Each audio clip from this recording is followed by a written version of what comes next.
GZERO summit sounds a little strange. We usually talk about the G7, we talk about the G20. Those are places where people get together and talk about the world. There's never been a GZERO summit before. And I was a little worried when we organized it that maybe nobody would show up, thinking that was the idea. It was like an art installation. Let's have a summit for nobody and show people this is what happens, nothing gets done. But that's not the case. And I wanted to talk a little bit about why we're doing this and why we're doing it in Japan. First, why we're doing it. And a big part of the answer is if you look at the world today, you see that the politics are eroding unsustainably. You see the news, whether it is about a Saudi journalist that has been killed in a consulate in Turkey, whether it's about the Russians engaging in attacks to undermine elections and referenda in the United States and Europe, whether it's about the Chinese with re-education camps for 1 million Uyghurs in the northwest of the country, or the detention of the head of Interpol, a French international organization, whether it's about the United States unilaterally leaving the Iranian deal, or the Human Rights Council, or UNESCO, or the Paris Peace Accord, and nobody else standing up to do anything about any of these things. These pieces of news are not coincidence. They're happening because we have entered a geopolitical recession. Now, you've heard of the term economic recession. You've seen them before. Since World War II, every 7 years on average, the world has had an economic recession. And the last one was in 2008, and everyone here in this room remembers, every single person, that that was a big one. That recession was so big that we thought there might be a depression. And so in 2008 and 2009, every major government, no matter what their differences, got together and said, what do we do to get out? How do we avoid a depression? We need stimulus. We need bailouts. We need infrastructure. And we need to build consumer confidence. We need to talk to our citizens and show them that as governments around the world, even though we don't always agree, even though we have our fights, we have different political and economic systems, that we're going to do everything possible to avoid a depression. Because a recession affects our lives. A recession means we lose some money, we get displaced, but a depression changes our lives forever. Something we all want to avoid ever happening again. I'm saying that because we're in a geopolitical recession right now. We all know it. We see it. We see the erosion of liberal democracy, and we see the erosion of our international institutions. But when our leaders get together at the G7 or the G20 or the IMF in Bali last week or the United Nations, they're not saying we've got to do something about it to avoid a depression. We have to take action. We have to prioritize it. We have to find a way to get through this and get out the other end. Because a geopolitical recession, if you're from Yemen or Venezuela, if you're Iranian, life feels bad. But for the average person here, geopolitical recession is okay. A geopolitical depression, we don't get through. That's war. We want to avoid that. We've done this before. After World War II, we created the United Nations. The Europeans created the EU to avoid war between France and Germany. Never again. The Americans, the Marshall Plan. Never again. MacArthur, Japan. Never again. And yet today in 2018, we have all of these meetings. Doesn't feel like never again. Feels like, oh well. That's why we're doing this. Why Japan? Let me tell you very quickly.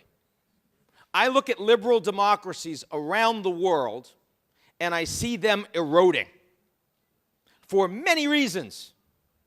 First, the economics. The working and middle classes feel like they no longer are experiencing the benefits of globalization, so they're angry.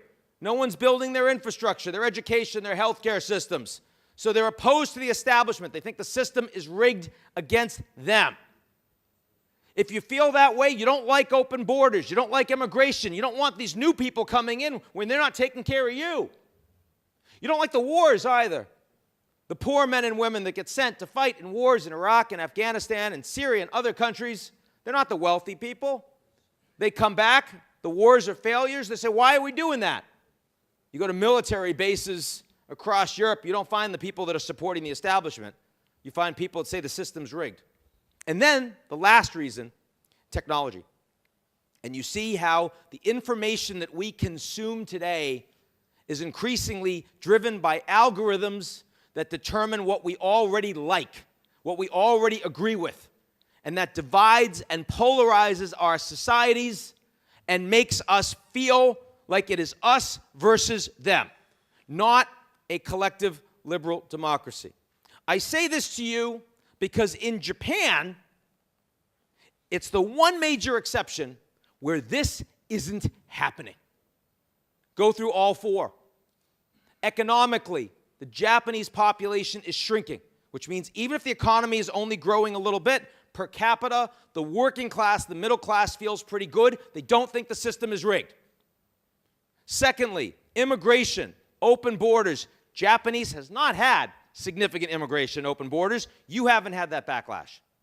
Military. Japanese don't fight in these failed wars.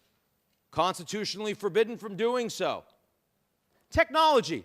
Only 39% of Japanese adults are on social media. Most of you in this room probably are not. It's okay. But the fact is, it means that we don't have the same level of division. I think it was Yomiuri on Monday that had a survey of Japanese that said that 60% of Japanese actually trust newspapers. And only 19% of Japanese trust Google, 15% trust social media. That's the opposite of what we see in US and Europe. So you know what? Suddenly in 2018, in a GZERO world, Japan is a model. Japan shows us that liberal democracy still does actually work. And Japan needs to show us that in a leaderless world, we need more leaders. Japan has not done much of that for the last few decades. I am hoping that in partnership, we together can do more. That's why Japan. So with that, a few words of thanks as we kick off this summit. First, to my co-chair, my good friend who runs the Keidanren, known to all of you, Nakanishi-san. We started thinking about this together. He's been a partner every step of the way, has been extraordinarily helpful in bringing the entire Japanese industrial community to really believe in this message. And as we expand this over the coming year, with the hosting of the G20 in Japan and with a lot of events, you're going to hear a lot more from us together. I'm very excited about that. I want to welcome my co-chairman, Nakanishi-san, to the stage. Thank you very much, Ian, and I really appreciate to be here because of that he gave me a great opportunity to talk about GZERO. That's a very heavy subject to be discussed, but now just the same logic he put on me on the pressure to taking co-chair positions of this the GZERO summit because of that. The Japan is a little bit isolated world, and that sometimes of the little immigrations and also that very limited activities on the global stage. Those kinds used to be a disadvantage of Japan, but now Ian said to me, it's a turn from the disadvantage to advantage, to making a clear message to the world. So I'm now willing to be here and talking about some of the, what should we discuss in the GZERO summit here. So many things is happening, the globalizations and the regionalisms, and sometimes the nationalism itself is a big issues to be discussed as well. The recent, Japanese cabinet taking a great effort to making clear the globalizations and global networkings.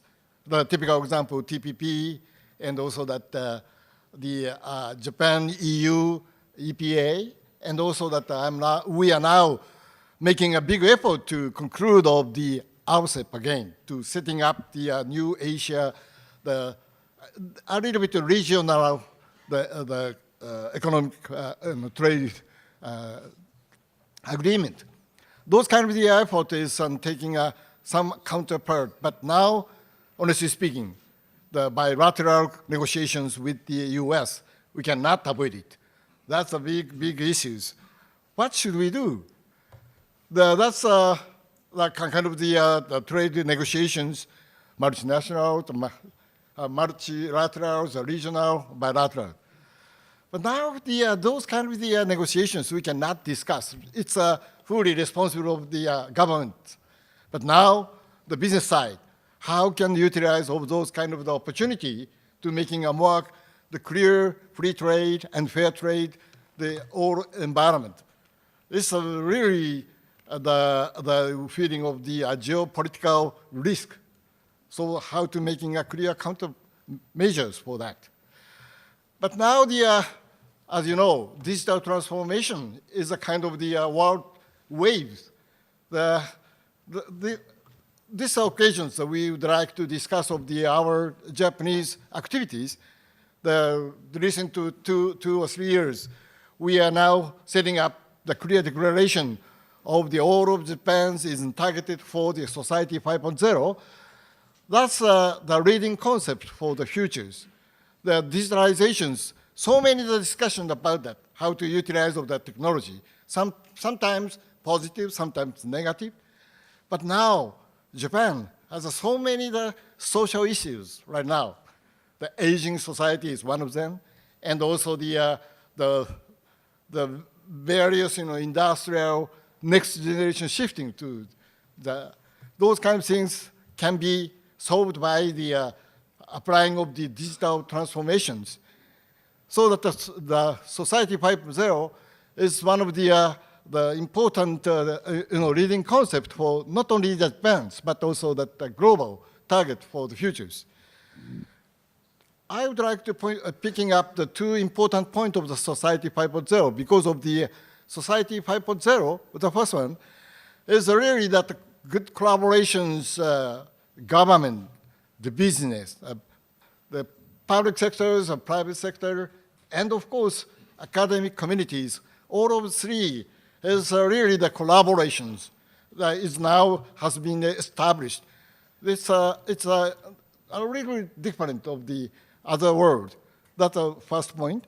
And also that the final target is not only for the industry applications, but also the setting up the how to solve many social issues. That is the very much public beneficial concept. So that we would like to make this target to the more in detail and how to collaborate other countries. That's the final target. So GZERO Summit. It's a great opportunity for us to discuss the future, the concept, and how to approach it. So that I hope that this GZERO Summit will be very successful. And so I'm now a representative to the business side, and so that I would like to shift you that Shimada-san as on the public sectors to be declared of the GZERO Summit as a speech. So please come again to. Thank you. 15 years ago, when the Eurasia group was in infancy, Dr. Bremmer briefed me every month, one-on-one, at a restaurant in Midtown, New York. It was surprising for me that to witness his ability to illustrate every world issues in a strategic manner across multi-dimensional issues. I feel sorry for having asked him, one of the finest thinkers in the world, to brief me all those times in exchange for a modest $20 lunch. In those days, I occasionally discussed China risks with Ian. Such risks reflect how its fast-growing power affects international systems, along with its non-democratic political regime and authoritarian market system. Since China joined the WTO, experts have basically believed that more engagement with China would convert the country into a democratic market economy. Ian, however, rightly predicted the opposite, the risk of China diverting from that.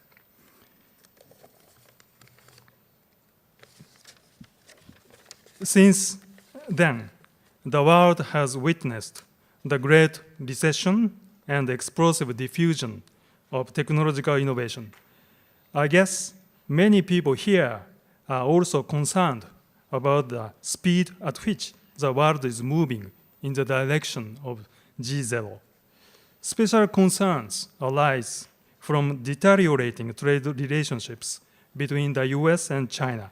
Now, 50% of imports from China to the US, as well as 80% of imports from the US to China, are subject to retaliatory tariffs. I think it is too optimistic to dismiss this as a temporary issue special to the Trump administration. Trade conflicts right now are just a symptom of more deep-rooted structural issues, such as tectonic changes in the global economy and the US-China competition for technological supremacy. The data-driven economy is rapidly expanding without presence of international rules. Many countries have been disappointed by the WTO because it has not addressed issues of massive industrial subsidies, arbitrary regulations that distort markets and industries, and forced technology transfers in exchange for market access. Additionally, a systemic struggle for technological supremacy between the US and China is becoming real. The US is already strengthening investment and technology transfer controls so as to protect sensitive technologies by expanding these scopes on foreign companies. On the other hand, China is contemplating an export control law, which include permit systems for exports from third countries with parts made in China, on-site re-examination procedure outside China. If the US and China continue to compete to expand their own economic territories in a power game style, it will be a nightmare for global companies such as those of Japan. If divergent forces that drive a wedge between the US and the Chinese economic spheres of influence intensify, we might have to deal with the duplicated value chains, multiple technological standards, and tighter technology transfer controls from both sides. Ultimately, economic power games might evolve into political and military ones.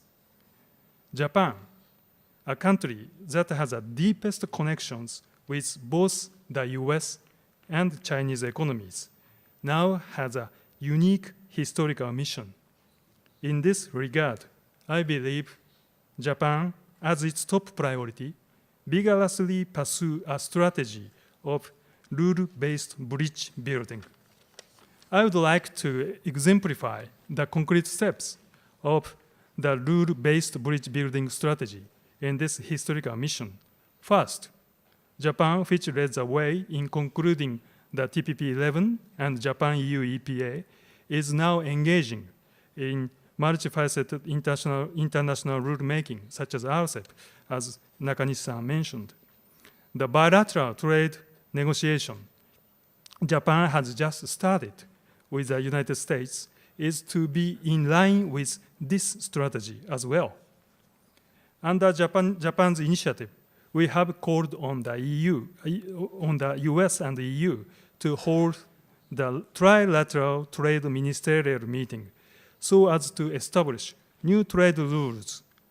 The three parties have already initiated vigorous discussions on rule-making for the data economy and the WTO reform through alliances of like-minded countries.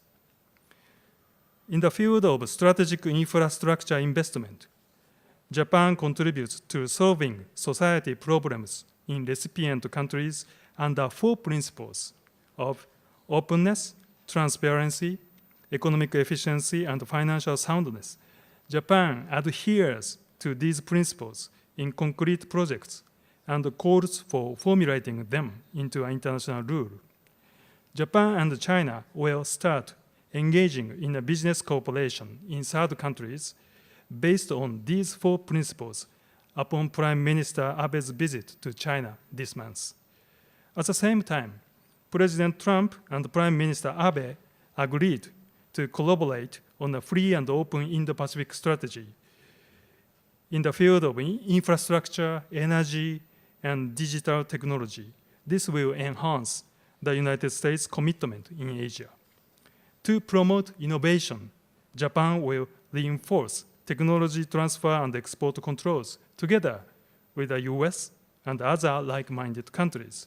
At the same time, Japan will initiate innovation cooperation dialogue with China, aiming to support China in its effort to strengthen its rules on intellectual property rights as the highest priority. The government of Japan will pursue this rule-based bridge building strategy in a resolute manner. Japan will also strengthen cooperation with EU, ASEAN, India, Australia, and New Zealand as partners with whom we can share this strategy. In particular, in countries such as ASEAN and India, where we see the digital leapfrogging phenomena, we would like to expand the rule-based alliance to create innovative solutions. Japan will host the G20 summit next year, partnering with France, the next G7 chair, as well as with B20 chaired by Mr. Nakanishi. We will do our best to build a rule-based bridge between the US and the Chinese economies. I hope today's GZERO summit will contribute to creating a more predictable business environment. Thank you for your attention.